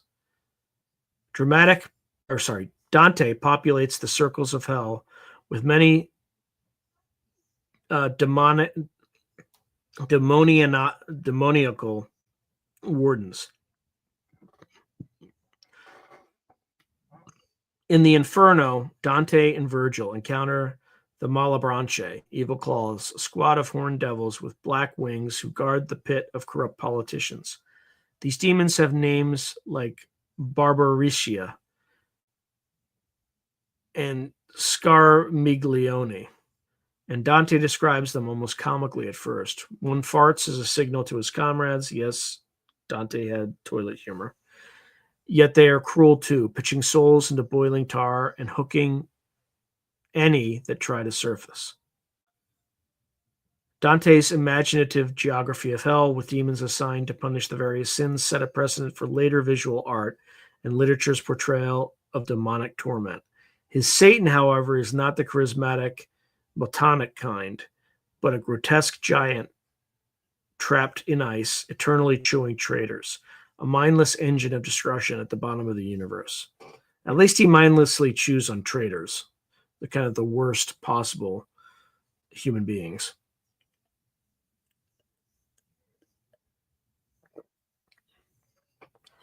Fast forward to the modern era, and you have one of my favorite authors, H.P. Lovecraft, born in 1890 and dying in 1937, who created a whole pantheon of cosmic demons in his weird fiction. Though not demons in a religious sense, Lovecraft's great old ones and outer gods fulfill a similar role of embodying ultimate evil or chaos. Creatures like Cthulhu, Yog-Sothoth, or Azathoth are gigantic, alien, indifferent beings worshipped by degenerate cults. They are often described with words like daemon or eldritch. And Lovecraft famously suggested that merely perceiving these entities would shatter the human mind. For example, the sight of Cthulhu, a colossus with a pulpy, tentacled head, drives characters to madness. These entities tap into the fear of the cosmic unknown, demons writ large as incomprehensible god monsters from beyond space and time. All right, here's a brief Lovecraft quote. These are horrors beyond life's edge that we do not suspect. And once in a while, man's evil prying calls them just within our range. Well, they could have taken a better quote from Lovecraft, but I guess that is what it is. Lovecraft stories like The Call of Cthulhu or the Dunwich Horror represent a universe where humans are insignificant and at the mercy of ancient forces. In a way, it's a scientific age riff on demonic fear. The devils are extraterrestrial or extra-dimensional beings, but the effect is the same: terror and the assault on sanity and morality. His work gave rise to the entire genre of cosmic horror, and writers after him, the many RPGs, treat Lovecraftian entities as a kind of demon. For instance, you might find the Necronomicon in a story, a fictional grimoire from Lovecraft's lore, filled with spells and summoning rites for these dark gods akin to a demonic spellbook. Modern literature has continued exploring demons in fresh ways. Think of C.S. Lewis's The Screwtape Letters. Excellent book. I highly recommend it for everybody who's interested in this material. It's a satirical take where a senior demon, Screwtape, writes advice letters to his nephew, Wormwood, on how to tempt a human soul. It's both humorous and insightful about human nature's foibles. The demons are presented as bureaucratic tempters, which is a far cry from dragons and horned beasts, but conceptually the same, leading humans astray. In the realm of horror fiction, William Peter Blatty's The Exorcist in 1971 novel reawakened public fear of personal demonic possession with the terrifying demon Pazuzu, borrowed right from Mesopotamian lore. And Stephen King often incorporates demonic elements, like the entity in The Shining that haunts the Overlook Hotel, or the recurring villain Randall Flagg, who appears in several of his work as basically a demon in human guise.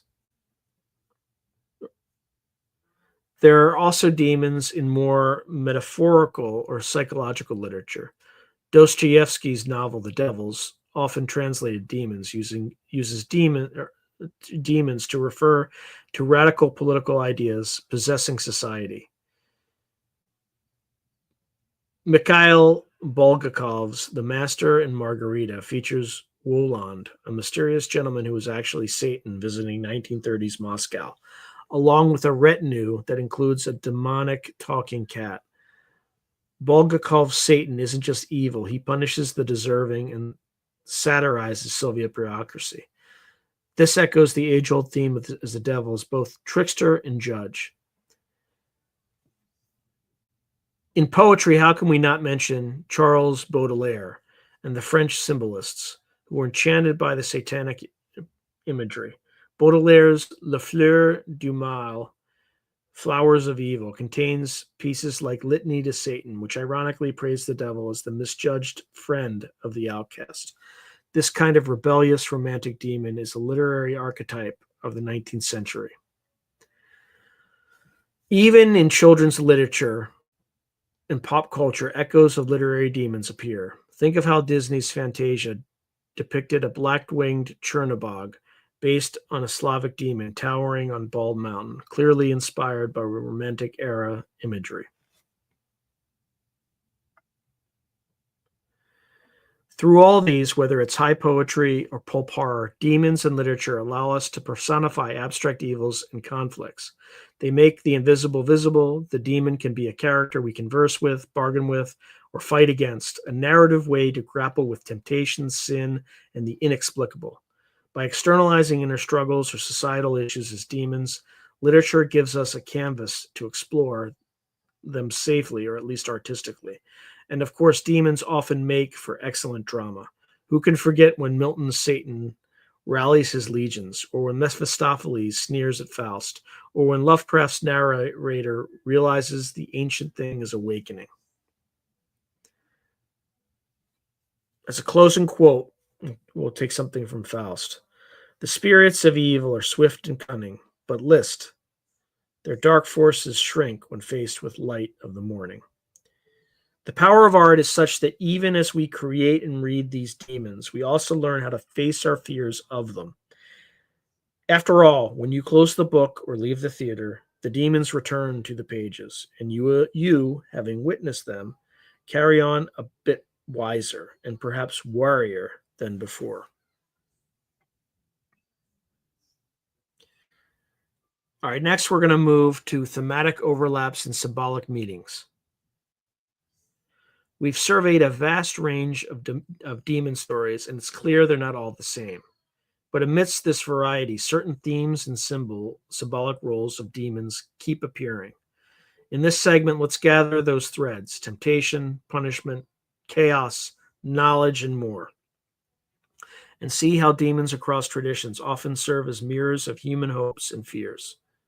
Temptation and moral testing.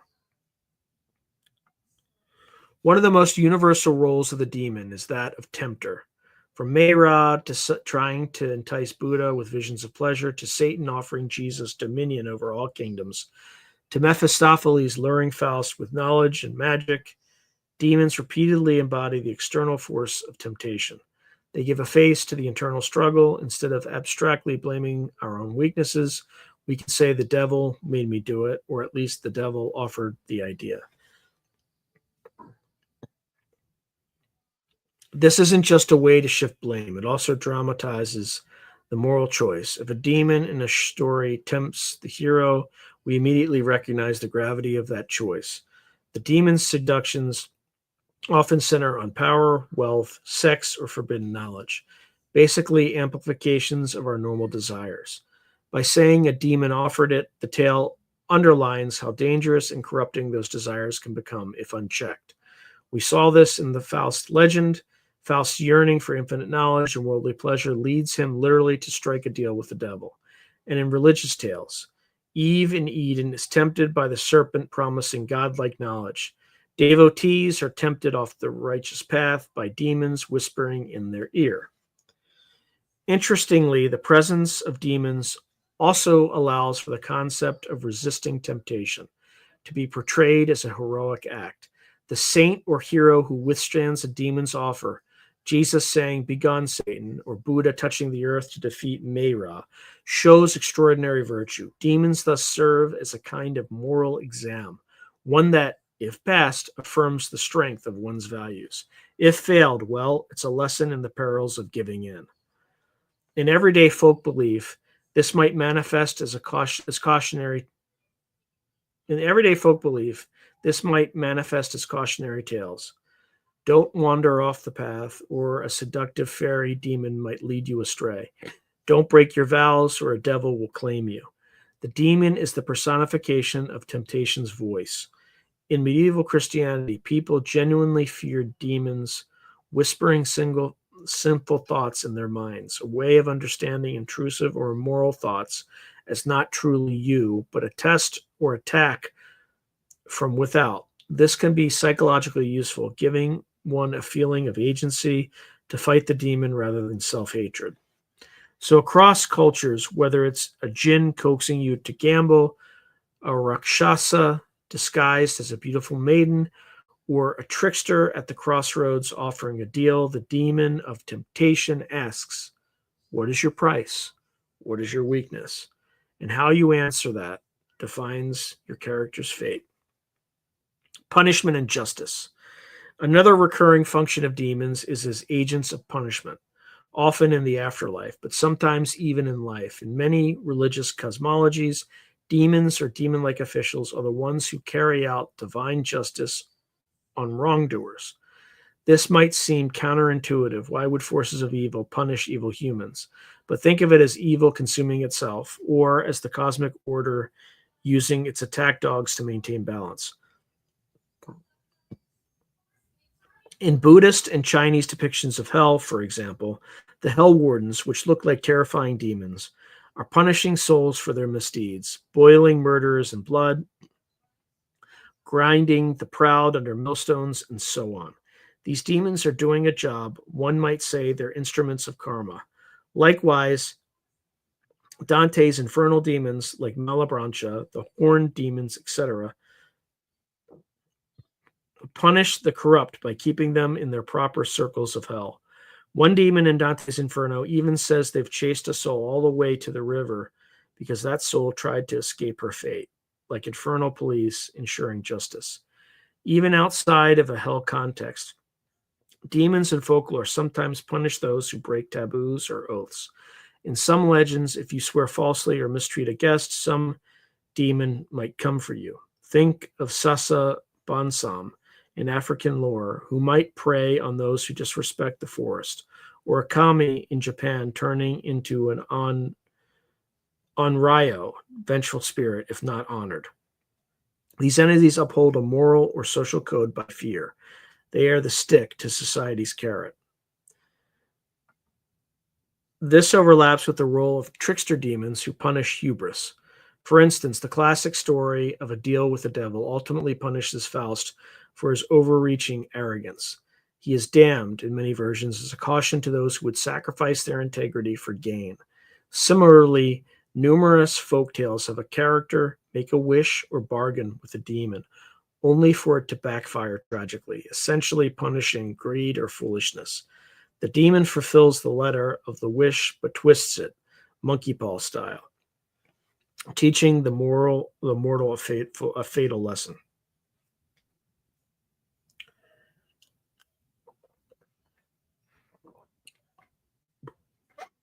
In a religious frame, demons punish the damned, or punishing the damned, also serve to absolve the highest deity of direct cruelty.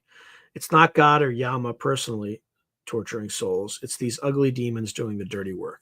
So the concept of demons helps embody the darker side of justice. That said, cultures often portray these Punisher demons as overzealous or cruel, reinforcing that while justice is necessary, those who enjoy inflicting pain are themselves kind of evil. There's an undercurrent in many stories. Demons are needed for cosmic balance, but one shouldn't revel in their work. Perhaps that's why in many myths, heroes can outwit or overcome demons of punishment by showing mercy or repentance, thereby escaping the cycle of retribution.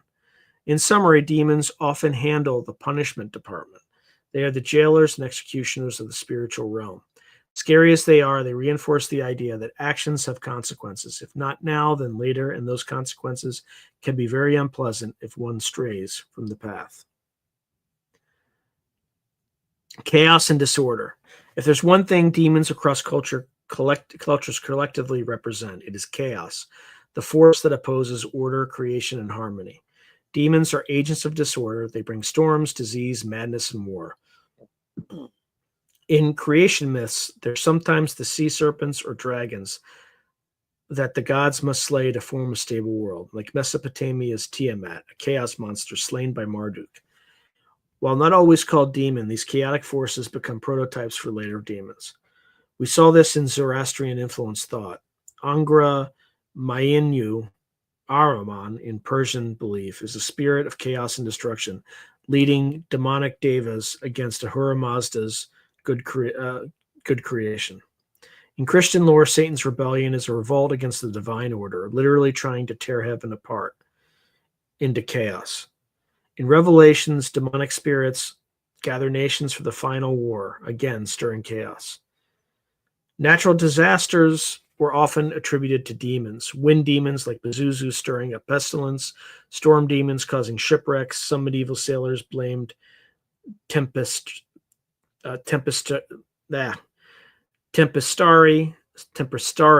storm-raising wizards in league with devils, or plague demons spreading illness. For instance, during the Black Death, rumors spread of demons of the devil poisoning wells, a way to personify the chaotic scourge of plague. Demons also represent social chaos. When societies felt disorder, famine, invasion, mortal decay, they often described it as demonic affliction. We think of the possessed swine in the Bible rushing into the sea, a vivid symbol of chaotic self-destruction, or in the Middle Ages, the idea of the demonic Sabbath, where witches and demons gather in wild orgies, was basically an image of inverted social order. Everything forbidden in society enacted in a night of chaos. There's also a theme of madness as chaos in the mind, with demons at the helm. The ancient world often attributed insanity to demonic influence. For instance, the boy in the New Testament who thrashes and foams from a demon's presence. Even today, our language retains that someone battling their demons might be fighting mental turmoil or addiction. Demons serve as a metaphor for the internal chaos of a psyche in disarray. Many demon-slaying heroes are essentially restoring order by defeating a demon. When the Hindu goddess Durga killed Mahishasura, cosmic balance was restored. When St. George in Christian legend slays the dragon, often interpreted as satanic, he saves the kingdom from chaos. In Ghostbusters, to take a playful modern example, the heroes trap the rampaging ghost demon and literally contain the chaotic energy in a ghost trap device. It's the same pattern. Bring cosmos out of chaos. On a symbolic level, demons of chaos often represent the unknown and untamed wilderness, the dark of night, the unexplored seas. Historically, the edges of maps were adorned with demons and monsters. Here be dragons, symbolizing the chaotic unknown beyond civilization's light. Thus, slaying or outsmarting those demons equates to expanding the realm of order. However, there's a counterpoint. Sometimes chaos demons are necessary evil. In some myths, a little chaos has creative potential. For instance, trickster figures, some considered demonic, break stagnation and usher in change. The demon may upset the status quo, which, though painful, leads to growth or revelation, as Mephistopheles ultimately does for Faust.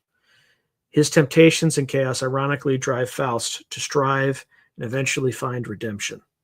Still, in most narratives, when demons run amok, it's a bad time.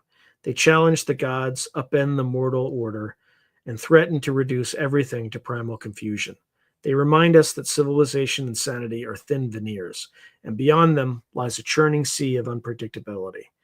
By warning about demons, cultures implicitly encourage maintaining order through ritual, law, piety to keep those forces at bay. Forbidden knowledge and power. Another fascinating theme is the association of demons with knowledge, particularly knowledge that is forbidden or dangerous. This goes all the way back to Genesis. The serpent, often later equated with Satan, tempts Eve with the fruit of the tree of knowledge, promising, "You shall be as gods, knowing good and evil." That framing, knowledge as temptation from a demon, sets a tone that echoes in later stories. In many grimoires and occult traditions, demons are summoned precisely because they have knowledge or abilities humans don't. Medieval magic texts like the Key of Solomon or Goetia list demons by name, each with a specialty. One can teach astronomy, another logic, another find buried treasure, another make you invisible. The implicit idea is that demons are custodians of secrets God or nature might not freely offer, but that can be extracted through risky dealings. Faust, again, is the prime example. He wants the deep secrets of the universe, and Mephistopheles, as a demon, can grant him second sight, magical travel, summoning of spirits, etc. Why would a demon know more than a human? In lore, it's often because demons are old, pre-human even, or unbound by physical limits, or once were angels with heavenly knowledge. In the Book of Enoch, an ancient Jewish text, a group of fallen angels called the Watchers rebel and come to Earth, where they lust after human women and teach humanity various crafts. Metallurgy, cosmetics, enchantments, essentially jump-starting civilization in illicit ways. This is seen as corrupting knowledge, leading to evil. For example, weapons of war, vanity, sorcery, etc. So here we have a demon myth explaining how humans learn skills we weren't supposed to, but demons taught us, a double-edged gift of knowledge. In the Prometheus myth of Greece, Prometheus isn't a demon, but he steals fire from the gods to give to mankind. The story has a similar vibe to the demonic theme, a supernatural being granting forbidden power to humans and suffering punishment. Prometheus chained, like Lucifer cast down. Many cultures have a version of fire being stolen from the gods, sometimes by tricksters. Fire can symbolize technology or knowledge in general. So the myth encodes that such leaps often feel transgressive or fraught. Demonizing certain knowledge can serve as a cultural warning. There are things that we maybe shouldn't meddle in. Alchemists seeking the elixir of life, or nuclear scientists splitting atoms. Every era has its forbidden fruit. By framing it as demonic temptation, the moral is underlined. If you go there, it might cost your soul, or at least your humanity. Science fiction often plays with this, essentially turning technological or alien forces into modern demons that lure humans toward ruinous hubris. On the flip side, some stories valorize getting knowledge from demons, but using it for good. King Solomon in legend commanded demons to build the temple, using demonic knowledge power under divine sanction. In some magical traditions, a white magician might summon and bind a demon to do beneficial work. This walks a thin line. You glean the knowledge power, but you keep your morals intact if you can.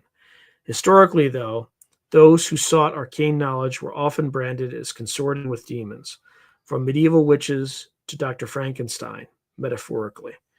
The demon symbolizes the price of ambition. Yes, you can know this secret or wield this power, says the demon, but something will be lost: your innocence, your peace of mind, your soul. Thus, forbidden knowledge is the apple that demons dangle, and it's a very juicy apple to many. Hence these enduring tales of creation, as the saying goes, he who sups with the devil must have a long spoon. If you engage with demons for knowledge, be very careful. You might get what you wish for and wish you hadn't. Demons is the other and self. One more overarching point: demons often represent the other, everything that a culture or individual defines itself against. They are outsiders, outcasts, or enemies. In religious terms, demons might be the gods of a previous religion now demonized. For example, when Christianity spread, some pagan gods like Celtic, Cernunnos, or various fertility figures were reinterpreted as devils to make a clear us versus them with the old beliefs. The horned hood appearance of the devil in medieval art owes a lot to the imagery of Pan and similar nature gods turned into symbols of sin. Ethnographically, society sometimes labeled foreign peoples or religions as demonic to dehumanize them. Medieval Christians called Islam a demonic counterfeit, and likewise, some other cultures saw the colonial Europeans as literally demonic due to their cruelty. So demonizing, a term we use figuratively, has literal roots in seeing others as demons. At the same time, demons are also part of our inner self in many teachings. The Jungian psychology concept of the shadow, the repressed dark side of oneself, aligns with the idea of inner demons. We speak of wrestling with your demons, meaning personal vices or traumas. Artistic works often externalize a character's inner conflict as a demon or monster they must face. So demons straddle a line. They are us, our fears, our sins, our untamed passions projected outward, and they are not us, the alien, the unknown, the enemy. This duality is perhaps why they're so compelling. You can cast your problems onto a demon, exercise it out, but also reintegrate by understanding the demon, like the hero who befriends or tames a demon, symbolic of self-mastery. Demons also often carry symbolic meanings in their specific traits. A snake demon might symbolize temptation and shyness. A goat-like demon might imply lust and stubbornness. A demon with many faces could signify deception. One that is a whirlwind or wildfire shows uncontrollable rage. By their form and behavior, demons are walking allegories. For instance, each of the 7 deadly sins gained a demon personification in medieval lore. Lucifer for pride, Beelzebub, gluttony, etc., making the sin more tangible to warn against. In sum, whether as tempters, punishers, chaotic destroyers, or keepers of forbidden lore, demons reflect the extremes of human experience. They symbolize what happens when things fall apart, morally, mentally, socially, and by storytelling about them, cultures essentially created a toolkit for how to deal with those extremes. Resist temptation, endure rituals, stick to order, be cautious with power, understand the other, but guard against it, or even sometimes make peace with your inner demons. It's remarkable that through demons, frightful, spooky, often repulsive beings, humanity has taught itself so many lessons. These symbols of darkness have ironically illuminated for us the path to light. By knowing the demon, we come to know ourselves better. That is, if we survive the encounter. All right, so conclusion and atmosphere. We have traveled together through crypts and scriptures, deserts and dreamlands, meeting demons of every description. It's time now to conclude our journey and return to the daylight. But before we do, let's take a moment to reflect on the experience. Why do these accounts of demons hold such fascination for us? Perhaps because, in a controlled way, they lead us to confront what we fear: death, chaos, evil, the unknown. These are heavy, abstract concepts. But when we tell a story of a demon, suddenly it's a character we can see, hear, and even outwit or defeat. The demon gives shape to the shapeless dread. Around a campfire or in a cozy living room, reading a book of ghost stories, we face the demon in the tale and feel that thrill of fear. Yet we are safe, and we may feel a little heavier about the real shadows in our lives afterwards. There's also the enduring allure of the forbidden. Demon stories are inherently a bit transgressive, dealing with the devil, witnessing bizarre creatures. They promise a peck outside the ordinary. They spark the imagination with wonders and terrors, and in a serious, spooky, and entertaining tone, as we've shared tonight, they remind us of the richness of human culture. Virtually every major religion and every folklore on earth has wrestled with the concept of evil by giving it faces and names. In doing so, they also assert that evil can be named, known, and thus faced. If you recall at the start of this episode, I suggested dimming the lights. If you did, you might be sitting in a semi-dark room right now with only the glow of our words and perhaps a lamp. Maybe, just maybe, you've glanced over your shoulder once or twice during these 2 hours. Was that a creak in your floorboards behind you, a flicker of movement just at the corner of your eye? Probably just the house settling. Probably. It's okay. We're almost done. Demons are, after all, mostly kept at bay by our awareness and will. We have learned their tricks tonight. We know their names and stories, from Iblis to Pazuzu, Mephistopheles to Oni, and knowing is power. Should a demon cross your path, you'll remember some tale or another from this podcast and think, aha, I see what you're up to. Knowledge, ironically, is our best defense. The very thing some demons tried to keep from us or tempt us with wrongly. As serious as the topic has been, it's also an entertaining ride. And that's another aspect of demon lore. It's okay to be entertained by the spooky, as long as we respect it. There's a reason people tell ghost stories for fun or flock to horror movies. It's a safe scare, a dance with the demon where you lead. And on that note, let's imagine a final scene to leave you with. It's midnight. A traveler, perhaps you, walks a lonely road by a forest. The wind rustles the branches, sounding almost like whispers. Out of the shadows steps a figure, eyes gleaming, a faint smell of sulfur on the air. The traveler's heart pounds, but they stand their ground. Do you know who I am? Yes, I know your name, your nature. You are temptation, you are chaos, you are the liar, and you have no power over me tonight. The demon recoils, hisses, perhaps tries one last trick. But finding no purchase in an informed soul, eventually fades back into the darkness defeated. And this traveler continues on their way, the night a little less fearsome than before. We arm ourselves with these stories not to invite demons, but to dispel them. As the old phrase goes, name the devil and he flees from you. By shedding light, even a spooky flickering light, on these dark beings, we take away some of their hold. Thank you for joining me on this extensive journey through the realms of demons and demonology.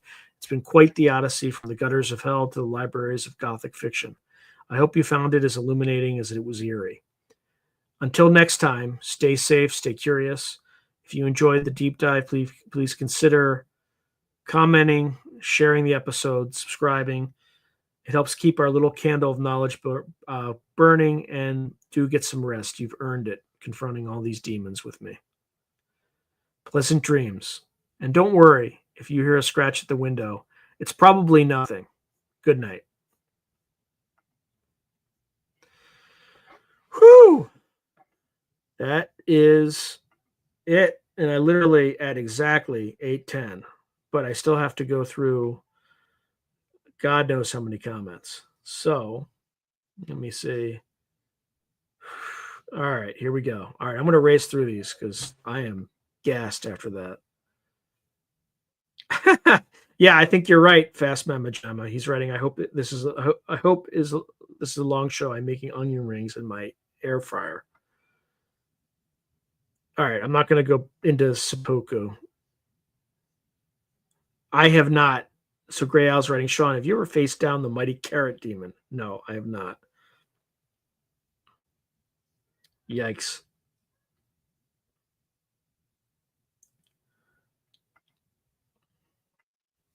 All right, just racing through. All right, Vet Girl 84 is writing. I had a mighty coffee demon in my microwave a few times. Gray Owl put in coffee to warm up, forgot it. A few weeks later with furry legs and arms crawling out of the mug. Yikes.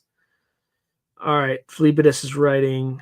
Amazing. I saw the advance notice, clicked for notify when it went live, but got nothing. Found the show only to see I had been unsubscribed. YouTube is acting like a yeah. Thank you for checking. Yeah, they just randomly unsubscribe people.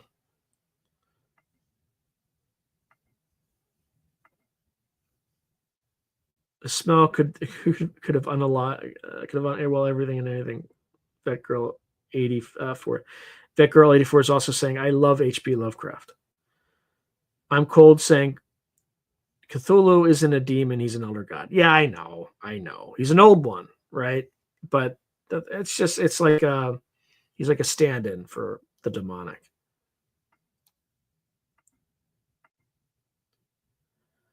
Okay, so Z Sun Dragon's writing went to grab a drink, and all three cats wanted brushes times 3. So yeah, we're still listening from the other room. Okay. Hey, Spider Bite, good to see you.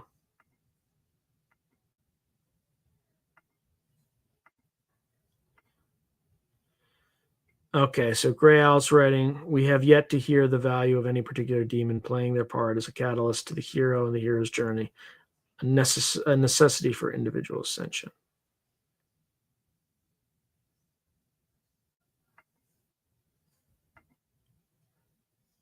Yep, Gray Owl's writing, Byron and Shelley know of such things.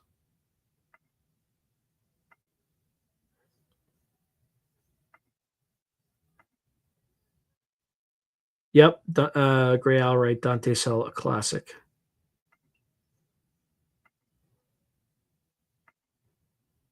Hey, Jalal. Good to see you. Alfred, someone named Alfred Hitchcock, who's obviously not his real name. We are Beelzebub. We are Astaroth. We are Paimon. That's all creepy. I hope I didn't accidentally say some spell. So Great Owl's writing, Sean, did AI say that Lovecraft was its fave, or did you insert that? That's me. AI didn't express a preference.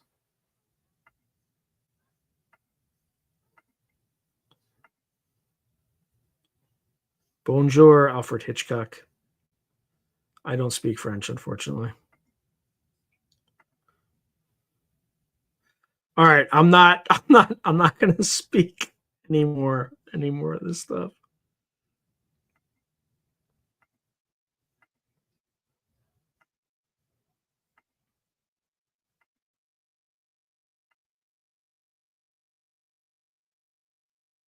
Okay. Sorry, I'm like 4 minutes over, so I'm just trying to get through everything.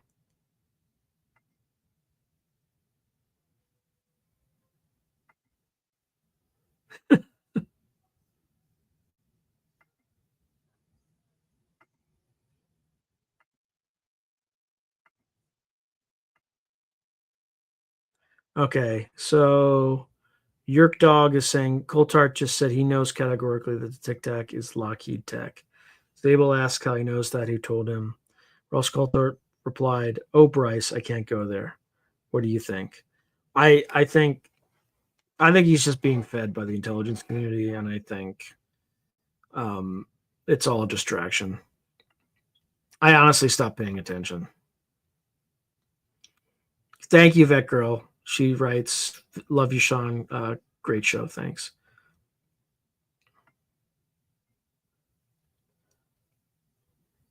Yeah, I don't think it's all Skunkworks.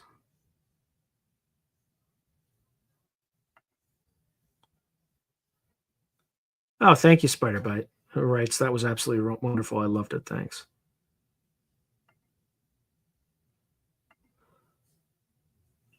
Yeah, Yerk Dog's right. Agree with me about Screw Tape. Yeah, it's a good book.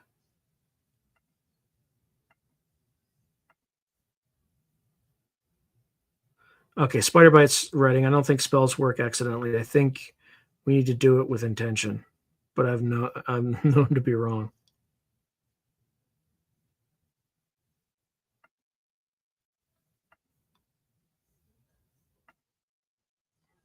Thank you, Z Sun Dragon is also writing great show. Much love, Sean. Thank you for watching. Okay. Whew. I am exhausted. So thank you, everyone. Have a fantastic night. Enjoy whatever remains of your weekend. And I will see you next week on a topic that I still haven't figured out. However, uh, that's an odd synchronicity I wasn't even thinking about.